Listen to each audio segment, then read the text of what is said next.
এই যে বনুটাকে তোমরা সবাই দেখতে পাচ্ছ, এর ছিল বার্থডে আর আমাদের সবাইকে ইনভাইট করেছিল খাওয়ানোর জন্য। আর আমরা যথারীতি যথাসময়ে পৌঁছেও যাই। তারপর আমাদের খাবার অর্ডার করতে ভাই চলে যায় আর আমাদের এখানে চলে আসে খাবার দাবার। শুধু কিন্তু এই দুটোতেই শেষ না, দাঁড়াও, পিৎজাও আছে সাথে। আমাদেরকে সবাইকে একটা করে প্লেট দিয়ে চলে গেছে ওয়েটার। আর কি বলবো, প্রচুর লেট হচ্ছিল।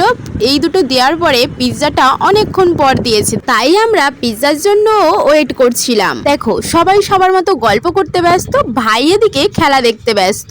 চলো, আমাদের এখানে পিৎজাও চলে আসে আর সঙ্গে ছিল স্যান্ডউইচ। সেটার আর ভিডিও করা হয়নি যেহেতু অনেক লেটে দিয়েছে। তারপর খাওয়া দাওয়ার পর বাড়িতে ফিরে সবাই গল্প করতে বসে পড়ি। আর এদিকে কখন ঘড়িতে রাত 2:30 বেজে গেছে, কারোর কোনো হুঁশ নেই। তাই ভাবলাম চলো, সবার খিদে পেয়েছে যখন একটু মুড়ি মাখানোই যাক। মুড়ি খেয়ে আমরা ঘুমিয়ে পড়ি। চলো, আজ তাহলে ভিডিও এই পর্যন্ত রাখছি। দেখা হচ্ছে পরের কোনো ভিডিওতে।